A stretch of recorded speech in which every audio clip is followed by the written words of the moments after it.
Ano ba yan? Nakailang lipat na ba tayo ng bahay? Tanong ni Anthony. Anak naman, alam mo naman ang construction worker lang ang trabaho ng tatay mo. Kaya kung nasaan ang constructor ay naroon rin tayo. Dahil kung hindi ay wala siyang magiging trabaho at wala ka rin kakainin. Sagot naman ni Aling Celia, nanay nitong si Anthony. Nako, talaga ba? O baka naman lumilipat lang tayo dahil napapabarkada ako. Kaya ayan ay nilalayo niyo ako sa mga kaibigan ko. Sagot pa ni Anthony. Ano ka mo? Oo, isa na rin yan sa mga dahilan. Tignan mo, napabarkada ka lang sinasagot-sagot mo na ako ng pabalang. Wala ka ng galang. Galit na sambit ni Celia. Bakit? Totoo naman kasi. Palibasa wala kayong tropa ni tatay. Di wala pa nga akong nakikitang dumalaw sa inyo na kaibigan. Kaya ako ay nilalayo ninyo. Sagot naman ni Anthony. Alam mo kung bakit ka namin nilalayo? Dahil yan sa ugali mo. Buti sana kung ang nasasamahan mong tropa ay trabaho ang binibigay sa'yo. Okay pa sana yun at nakatulong ka pa sa amin. Hindi eh. Puro pag-iinom lang ang inaatupag, paninigarilyo at pakikipagbasag ulo. Galit na sabi ni Celia. Huwag niyo na ho akong pakialaman. Sagot naman ni Anthony. Anong huwag kitang pakialaman? Tignan mo nga yung sarili mo. Para kang basahan. Daig mo pa ang nag-a-addict. Nay, tumigil na ho kayo. Baka hindi ako makapagtimpi. Galit na sagot naman ni Anthony. O ano? Anong gagawin mo sa akin? Sasaktan mo ako? Sige, lumaban ka na sa akin ng tuluyan. Galit na litanya ni Aling Celia. Ewan ko sa inyo. Makaalis na nga ulit sa bahay na to. Uuwi na lang ako kapag tulog na kayo dahil nakakarindi na. Sigaw ni Anthony habang naglalakad dito papalayo. Ay nako, talaga tong anak kong to hindi marunong makinig sa magulang. Sumasakit na talaga ang ulo ko sa kanya. Saad ni Aling Celia sa sarili. Bigla namang dumating ang asawa niyang si Arturo. Nakagagaling lang sa trabaho. O, andiyan ka na pala. Halika na at nakapagluto na ako. Bati naman ni Aling Celia sa kanyang asawa. Nakakapagod ngayon. Napakaraming gawa sa site. Angal nito. O, heto ang mainit na sabaw, humigop ka na muna. At ito ang kanin. Pagtapos mo na lang kumain saka kita mamasahin ha. Sabi ni Aling Celia. Salamat mahal ha. Nasaan na nga ba ang anak mong matigas ang ulo? Tanong ni Arturo. Nako, ayun nilayasan na naman ako. Naririndi raw siya sa akin. Talagang kapag pinagsasabihan yun, ganoon na lang ang ugali. Palibasa ay napatropa na naman. Paliwanag ni Aling Celia. Talaga yung anak mo, kabago-bago natin dito ay may katropa na naman. Hindi yan makikinig hanggat hindi siya napapahamak eh. Sagot naman ni Arturo. Hindi ko na rin alam kung ano ang gagawin dyan sa anak mo, Arturo. Kung kailan nagkaisip saka naman nagkaganyan. Naku, hayaan mo na nga siya. Kumain na muna tayo. Kumain na nga ang mag-asawang Celia at Arturo. Pagkatapos ay nagpahinga lamang sandali bago minasahe ang asawa. O ayan mahal, tapos na. Matulog ka na at siguradong masarap ang tulog mo ngayon. Sambit ni Celia. Sige mahal, matulog ka na rin ha. Huwag mo nang hintayin ng anak mo. Malaki na yun. Saad naman ni Arturo. Pwede ba naman yun mahal? Nag-aalala pa rin ako sa anak mo. Tugon naman ni Celia. Hay nako Celia, ikaw ang bahala. Basta ako'y matutulog na ako. Sambit naman ni Arturo. Kahit silang mag-asawa ay pinag-aawayan na nga ang inuugali ng kanilang anak. Sa tagal na nga nitong pasaway, ay hinahayaan na siya ng tatay at nanay niya at napagod na ring mangaral sa kanya. Tanging nanay niya na lamang ang nagtatyaga sa kanya. Ilang oras nang nag-aantay si Aling Celia sa anak na si Anthony, ngunit wala pa rin. Nakatulog na rin ito at nalimpungatan lang ng bandang 12:00 na. Nadidinig niyang nasa sala na ang kanyang anak at kasama ang mga tropa nito. O anak, nandiyan ka na pala. Sino ba yung mga kasama mo? Tanong nito sa kanya. Wala, mga tropa ko lang. Nagugutom kami kaya dito na lang kami kumain sa bahay.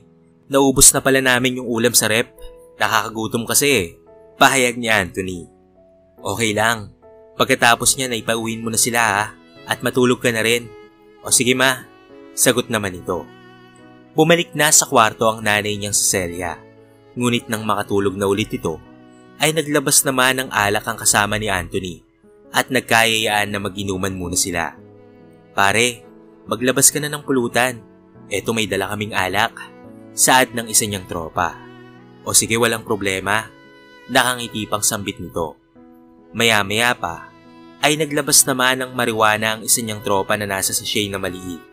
Mga pre, nagkakaperaso tayong singot ha.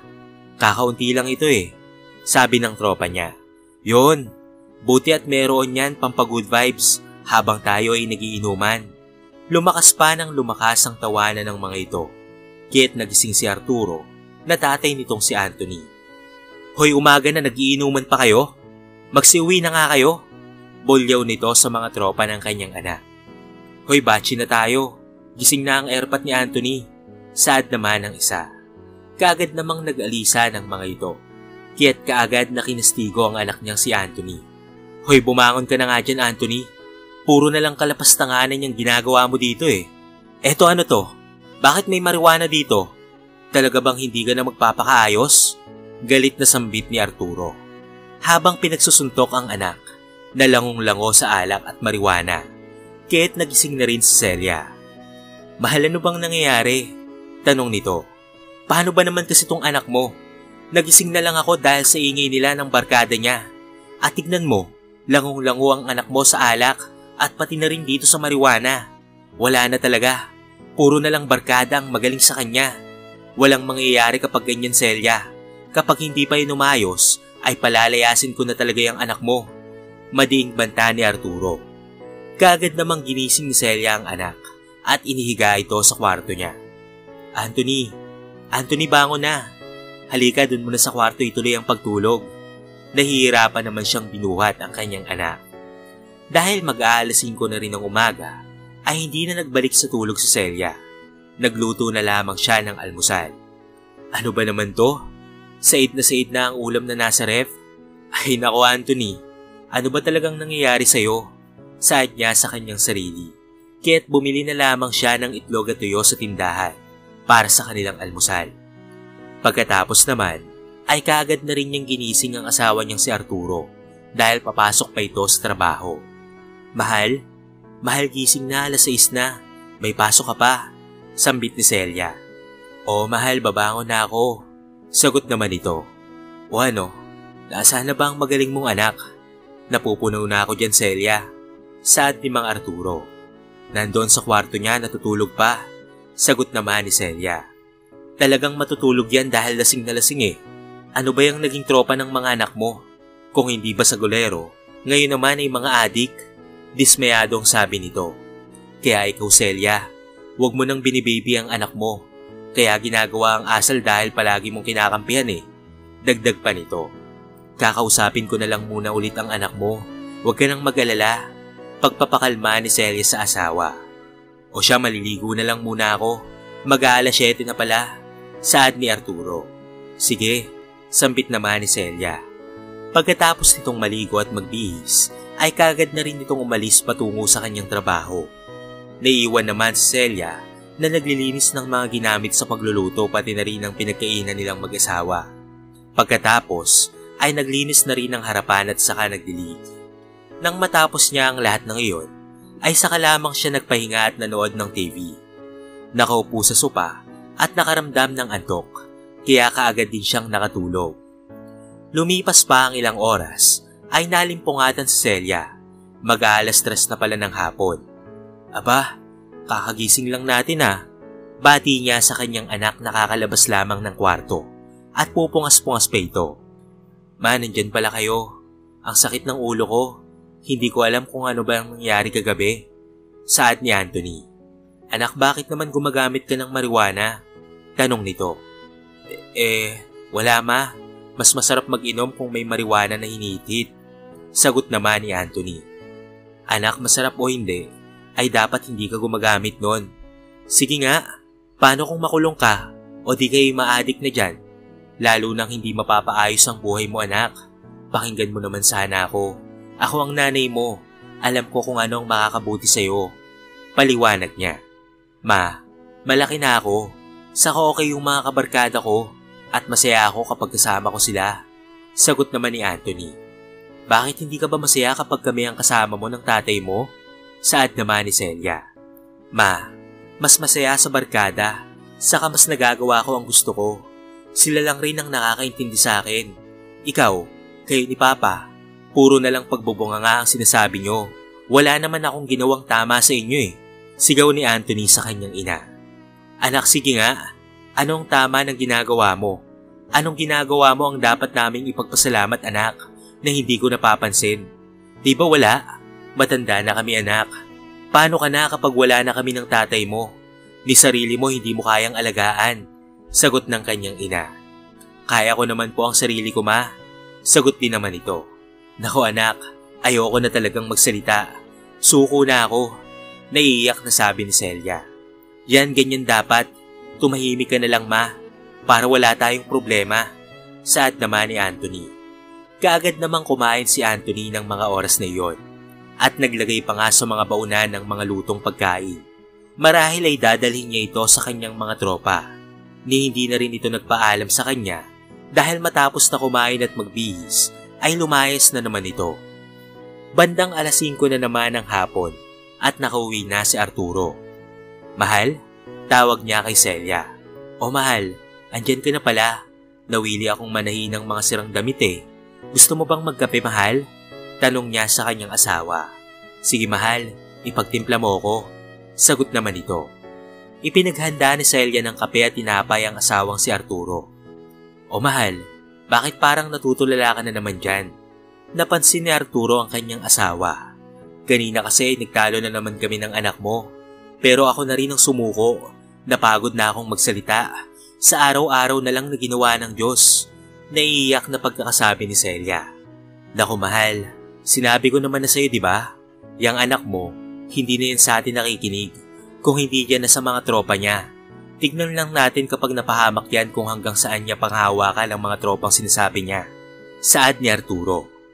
Ay naku talaga mahal, ang sakit-sakit na ng ulo ko sa kanya. Ano nga palang gusto mong ulamin mamaya? Tanong ni Celia. Ikaw na ang bahala mahal. Masarap naman lahat ng luto mo eh. Nakangiting sabi ni Arturo. Naku ikaw talaga mahal, napakabulero mo pa rin. Sagot naman ni Celia. Pagkatapos ng kanilang pag-uusap, ay nanood na muna ng TV si Arturo, habang si Celia naman ay nagluto na ng kanilang panghapunan. Maya-maya nga lang ay pagkatapos magluto, dumating na ang magaling nilang anak na si Anthony. Aba uwi ka pa pala, bati naman agad sa kanya ng kanyang tatay. Ano bang gusto nyo wag na akong umuwi? Sagot naman ni Anthony. Aba, at talagang sumasagot ka pang bata ka ha? Sigaw ng tatay niya. Sabihin nyo lang para hindi na ako umuwi pa at magpakita pa sa inyo. Sagot pa nito. Anak naman tumigil ka na. Wala ka ng galak sa amin ng tatay mo. Sana bata ka na lang ulit. Yung masipag, malambing at magalang na Anthony. Saad ni Celia na noon ay umiiyak na. Celia, wag mong iyakan ang anak mong yan. Hindi tayong magulang ang iiyak sa kanya. Sigaw naman ang tatay niya. Makalayas na nga lang sa bahay na to. Nakakainis. Sigaw rin naman ni Anthony. Mahal, namimiss ko na ang anak natin. Yung maliit na Anthony. Nagbalik tanaw siya sa kanilang nakaraan. Anak, samahan mo muna ako dito sa kusina at wala kang kasama dyan sa labas. Tawag ni Celia sa kanyang anak. Opo, Nay. Sige po. Pwede po ba akong tumulong sa gagawin niyo sa kusina? Tanong naman ni Anthony. Aba oo naman anak, pwedeng-pwede. Nakangiting sagot naman ni Celia. Nay ako na po ang magtatapon ng basura. Masayang sambit ni Anthony. Sige anak, salamat ha. Nakangiting sagot naman ni Celia. Sigurado ay matutuwa na naman ito si tatay. Dahil masarap na naman ang ihahanda natin ngayon, Nay. Oo anak, sigurado yan. Lalo na't katulong pa kita. Sasarap talaga ito. Masayang nagtulungan ang mag-ina sa pagluluto ng gulay. Narito na ako. Nasaan ang anak kong gwapo? Masayang sabi ni Arturo. Andito po tay. Sabay takbo at yakap sa kanyang tatay si Anthony. O siya, tama na yan. Tara na't kumain habang mainit pa. Nakangiting sambit naman ni Celia. Masarap nga. Kayo bang dalawang nagluto nito? Tanong naman ni Arturo. Opo tay, kami po ni nanay. Nakangiting sagot naman ni Anthony. Pagkatapos nga nilang kumain, ay nagpahinga lamang at nagsimula na ulit magkulitan ng mag-anak. Ayan, magtago ka na. Natutuwang sambit ni Celia. Nay sandali lang po, magtatago pa lang po ako. Sigaw naman ni Anthony. Pasali naman ako. Magtago na kayo ni nanay mo. Saad naman ni Arturo. Masayang-masaya ang mag-anak na para bang wala ng bukas. Sana mahal hanggang sa paglaki ni Anthony ay maging mabait at magalang na bata rin siya. Sambit ni Celia habang nakayakap sa kanyang asawa. Oo, tama yan mahal. Tignan mo nga napakasaya habang naglalaro at tumutulong pa sa pagluluto sa'yo at sa mga gawaing bahay. Saad naman ni Arturo. Oo nga mahal nakakatuwa maging magulang. Lalo na't ganyan, palaki na ng palaki ang anak natin. Nakangiting sabi ni Celia. I-enjoy lang natin mahal ang bawat araw na kasama natin ang anak natin habang lumalaki. Saad naman ni Arturo. O mahal, nakangiting sagot nito. Kinabukasan naman ay maagang gumising si Celia para maghanda dahil papasok na ang mag-ama niya. Good morning, Nay, bati ni Anthony. Aba, ang aga mo namang nagising anak, bati naman ni Celia. May pasok po kasi ako, Nay, kaya kailangang gumising ng maaga, sambit naman ni Anthony. Aba, tama yan anak, ganyan nga, puri naman ni Celia. Maliligo na po muna ako, Nay. Pagkatapos na lang po ako kakain. Saad naman ni Anthony. Sige anak, nagluluto pa naman ako ng ulam. Maya-maya lamang ay nagising na rin si Arturo. Good morning mahal, ang anak mo gising na ba? Tanong nito. Naku mahal, kanina pa. Ayun, naliligo na. Saad naman ni Celia. Naunahan niya pa akong gumising. Nakangiting saad naman ni Arturo. Oo, at alam niyang may pasok siya. Kaya maaga na gumising, sambit naman ni Celia. Pagkatapos maligo ni Arturo, ay agad itong nagbihis ng uniforme niya sa kanyang kwarto. Wow, nakabihis na ang binata namin. Bati ng kanyang tatay. Siyempre tay, big boy na po ako. Saad naman ni Anthony. O siya, tara na, kumain na tayo. Maupo ka na rito anak. Aya naman ni Celia. Eto anak ko, kumain ka ng itlog, pati na rin itong hotdog. Alok naman ni Anthony. Salamat po tay. Matapos naman nilang kumain, ay nagpaalam na ang mag-ama dahil ihahatid muna ni Arturo ang kanyang anak bago ito pumasok sa trabaho. Mauna na kami mahal ng anak mo ha, baka malitis kami. Pamamaalam ni Arturo. Sige mahal, mag-ingat kayo ha. Anak, galingan mo sa pag-aaral ha. Nakangiting sabi naman ito. Yes na yes nay, sagot naman ni Anthony. Pagdating naman sa eskwelahan ni Anthony, ay kaagad niyang binati ang mga guro na kanyang nakakasalubong. Magandang umaga po ma'am, bati niya sa mga ito. Magandang umaga naman sa iyo Anthony, sagot naman ng isa. Magandang umaga sir, magandang umaga rin sa iyo iho, sagot naman ang kanyang guro. Magalang at matalino rin sa pag-aaral si Anthony. Sa katunayan nga, ay kasali siya sa MTAP, Quiz Bee at Spelling Bee. Pati na rin sa storytelling dahil sa husay nitong bumigkas ng salita. Kinahapunan naman, bandang 3:00 na ng hapon ay uwian na nila at sinusundo siya ng kanyang nanay kada ganoong oras. O kamusta anak ang school? Tanong nito.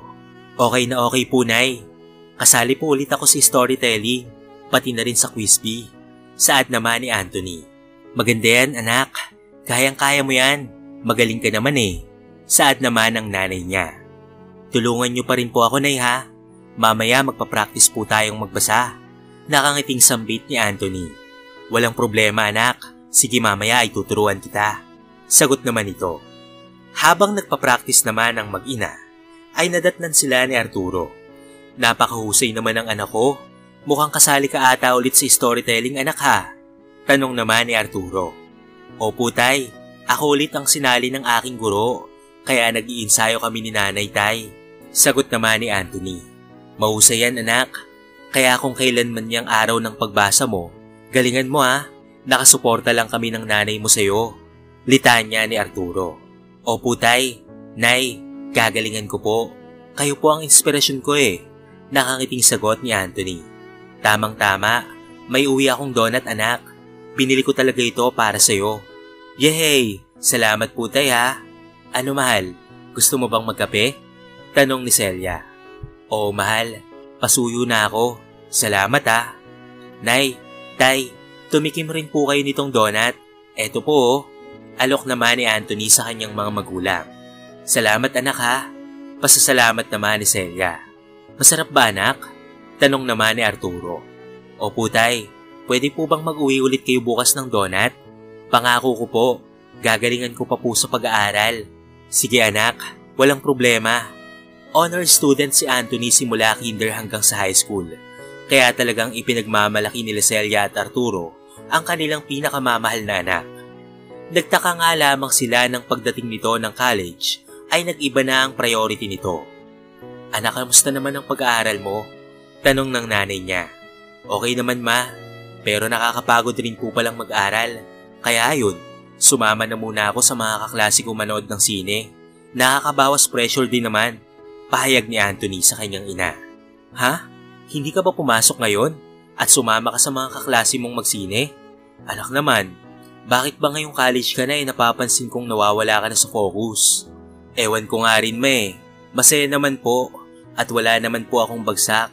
Yun nga lang po, hindi kasing taas ng katulad ng dati, paliwanag ni Anthony. Nako anak, ipahinga mo muna ang utak mo. Saka ka na mag-isip-isip kung tama ba yung mga kaklase na sinasamahan mo. Saad naman ni Celia. Sige nay, magbibihis na po muna ako. Paalam nito. Napadalas pa ang pagkakating class ni Anthony na hindi alam ng kanyang mga magulang.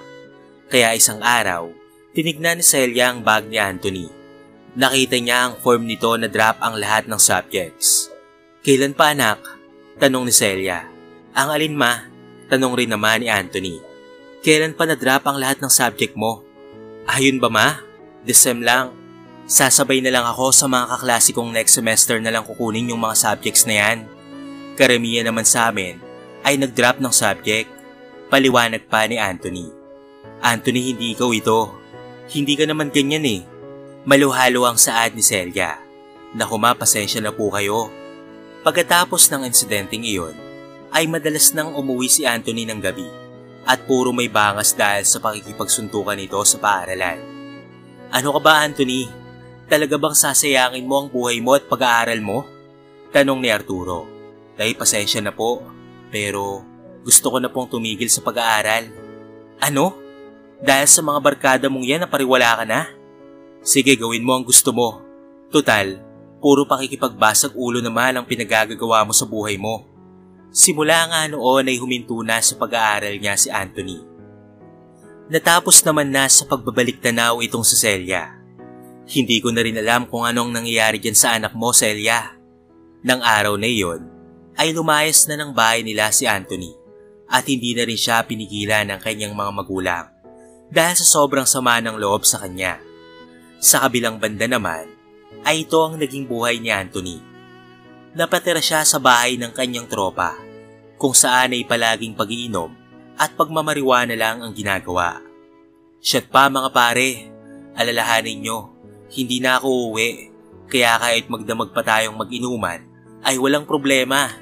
Sigaw naman ni Anthony. Oh, narinig nyo naman ang sinabi ni Anthony. Shot para sa kaibigan natin. Shot dahil malaya na si Anthony. Sigaw naman ang isa. Nag-happy-happy sila ng araw na iyon. Kasabay na rin ang paggamit ng marijuana. Halos araw-araw na ganoon ang routine nilang magbabarkada. Isang araw, pare, naubos na ang pera natin. Paano tayo makakabili ng pang-good time natin? Saad ng isang tropa. Di manghingi tayo sa mga magulang natin. Problema ba yun? Sabay tawanan ng mga ito. Madalas na rin silang mangrusonada ng mga kabataan sa labas. Kaya't halos araw-araw talagang napapaaway. Para silang mga hari ng daan kapag sila ay nasa kalsada.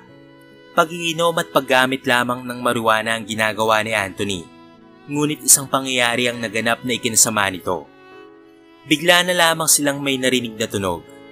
Ito pala ang mobil ng mga pulis.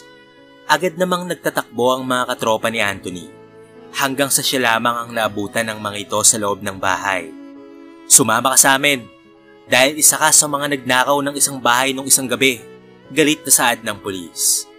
Sir, hindi po ako kasali sa kanila. Wala po akong ninanakaw. Maniwala po kayo. Pagmamakaawa niya. Kagad naman siyang dinala sa presinto para itanong ang krimen na ginawa ng kanyang mga kaibigan. Alam mo bang nahuli rin namin ang isa mo pang tropa? At pangalan mo ang sinasabi niya na nag-utos sa kanila na magnakaw sa bahay na yon. Saad ng pulis. Ho, hindi ho totoo yan. Hindi ko po alam ang plano nila. Paniwalaan niyo po sana ako. Pagmamakaawa pa ni Anthony. Isinuplong siya ng mga kaibigan niya kahit wala naman talaga siyang kasalanan at hindi niya alam ang planong pagnanakaw ng mga ito. Sir, hindi po talaga ako kasama sa pagnanakaw. Opo, sa bahay ay magkakasama kami. Pero hindi ko po talaga alam na may balak silang ganyan. Pagpapaliwanag pa nga ni Anthony. Kaagad namang nabalitaan nila Celia at Arturo ang nangyari sa kanilang anak. Dumalaw kaagad sila para makita ang kalagayan ng anak nila. Anak? Anak, kamusta ka na? Ano ba ang nangyari? Tanong ng nanay niya. Naitulungan niyo po ako. Napagbintangan po akong nagnakaw. Pero hindi po talaga ako ang nagnakaw. Ang mga kaibigan ko lamang po na hindi ko po talaga alam ang plano nila. Nagulat na lang ako nung umaga ay may mga pulis na sa labas ng bahay na tinitirhan ko. Paliwanag nito. Ito na nga ba ang sinasabi ko sa iyo noon? Piliin mo ang kakaibiganin mo, anak. Paulit-ulit kong sinasabi sa iyo noon yan. Pero tignan mo, hinayaan ka lang ng mga sinasabi mong tropa. Ilang linggo ka na dito, pero wala pang dumadalaw ni isa sa kanila sa iyo. Kaya totoong sila talaga ang nagnakaw. Nay, tulungan niyo po ako. Pangako at magbabago na po ako. Pakiusap niya sa kanyang nanay. Oo anak, gagawa kami ng paraan ng tatay mo. Maghahanap kami ng magaling na abogado, anak. Saad naman ni Celia.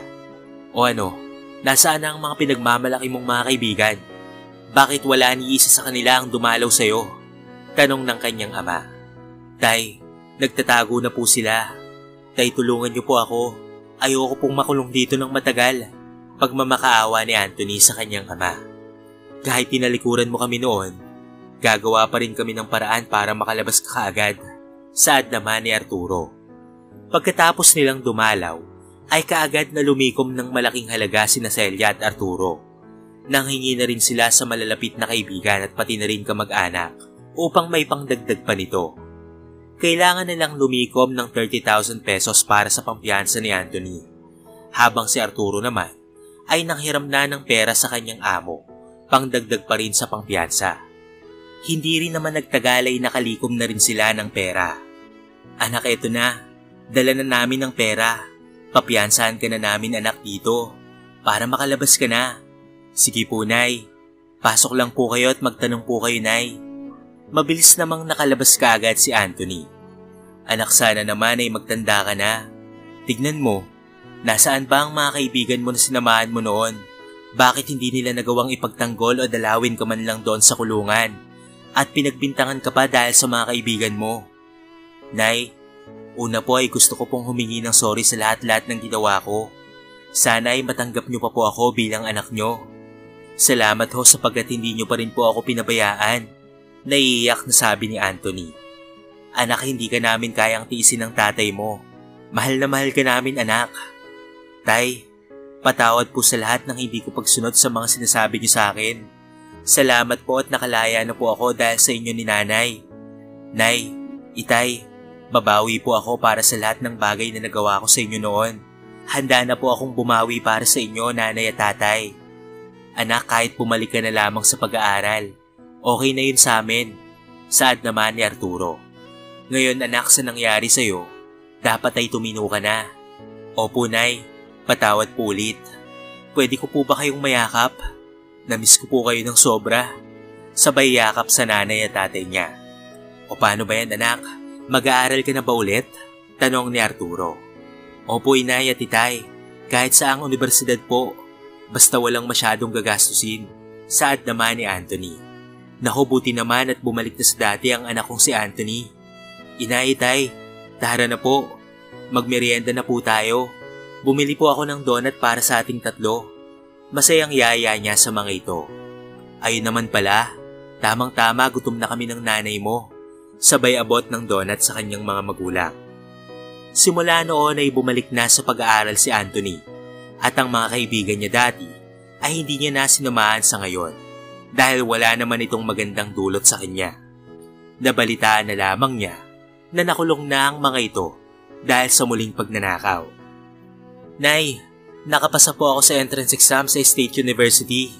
Masayang balita niya. Talaga anak? Patingin nga. Habang nakatingin, ay napalandag na lamang ito. Naku, ang galing-galing mo anak. Finally, makakapag-aral ka na talaga. Matutuwa nito ang tatay mo pag uwi mamaya. Masayang saad ni Celia. Mula noon ay naging masaya na ang pamilya at nakapagtapos na nga ng pag-aaral itong si Anthony. Tinulungan niya ang kanyang mga magulang bilang pasasalamat niya sa pagmamahal ng mga ito sa kanya.